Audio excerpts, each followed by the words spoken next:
किन्नर पूर्ण रूप से न तो पुरुष होते हैं और न ही स्त्री। माना जाता है कि किन्नर भी शादी करते हैं और एक दिन के लिए दुल्हन बनती हैं। इनकी शादी इनके भगवान से होती है। अरावन एक देवता जिनसे होती है किन्नरों की शादी।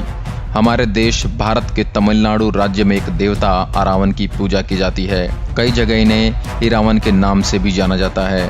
अरावन हिजड़ों के देवता हैं, इसलिए दक्षिण भारत में हिजड़ों को अरावनी कहा जाता है। हिजड़ों और अरावन देवता के संबंध में सबसे अचरज वाली बात यह है कि हिजड़े अपने आराध्य देव अरावन से साल में एक बार विवाह करते हैं। हालांकि यह विवाह मात्र एक दिन के लिए होता है। अगले दिन अरावन देवता की मौत के साथ ही उनका वैवाहिक जीवन खत्म हो जाता है। अब सवाल यह उठता है कि अरावन है कौन, हिजड़े उनसे क्यों शादी रचाते हैं और यह शादी मात्र एक दिन के लिए ही क्यों होती है। इन सभी प्रश्नों का उत्तर जानने के लिए हमें महाभारत काल में जाना पड़ेगा। महाभारत की एक कथा के अनुसार एक बार अर्जुन को द्रौपदी से शादी की एक शर्त के उल्लंघन के कारण इंद्रप्रस्थ से निष्कासित करके 1 साल की तीर्थ यात्रा पर भेजा जाता है। वहां से निकलने के बाद अर्जुन उत्तर पूर्व भारत में जाते हैं, जहां की उनकी मुलाकात एक विधवा नाग राजकुमारी उलूपी से होती है।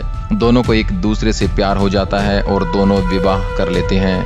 विवाह के कुछ समय पश्चात उलूपी एक पुत्र को जन्म देती है, जिसका नाम अरावन रखा जाता है। पुत्र जन्म के पश्चात अर्जुन उन दोनों को वहीं छोड़कर अपनी आगे की यात्रा पर निकल जाता है। अरावन नागलोक में अपनी मां के साथ ही रहता है।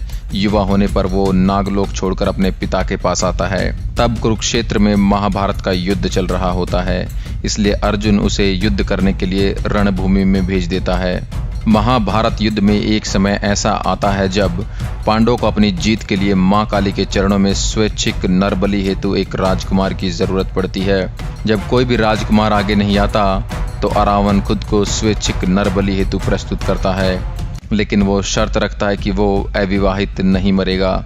इस शर्त के कारण बड़ा संकट उत्पन्न हो जाता है, क्योंकि कोई भी राजा यह जानते हुए कि अगले दिन उसकी बेटी विधवा हो जाएगी, अरावन से अपनी बेटी की शादी के लिए तैयार नहीं होता है। जब कोई रास्ता नहीं बचता है तो भगवान श्री कृष्ण स्वयं को मोहिनी रूप में बदलकर अरावन से शादी करते हैं। अगले दिन अरावन स्वयं अपने हाथों से अपना शीश मां काली के चरणों में अर्पित करता है। अरावन की मृत्यु के पश्चात श्री कृष्ण उसे मोहिनी रूप में काफी देर तक उसकी मृत्यु का विलाप भी करते हैं। अब चूंकि श्री कृष्ण पुरुष होते हुए स्त्री रूप में अरावन से शादी रचाते हैं, इसलिए किन्नर जो कि स्त्री रूप में पुरुष माने जाते हैं भी अरावन से एक रात की शादी रचाते हैं और उन्हें अपना आराध्य देव मानते हैं। अरावन की केवल शीश की पूजा होती है। वैसे तो अब तमिलनाडु के कई हिस्सों में भगवान अरावन के मंदिर बन चुके हैं, पर इनका सबसे प्राचीन और मुख्य मंदिर विल्लुपुरम जिले के कूवगम गांव में है। इस मंदिर में भगवान अरावन के केवल शीश की पूजा की जाती है, ठीक वैसे ही जैसे कि राजस्थान के खाटू श्याम जी में बर्बरीक के शीश की पूजा की जाती है।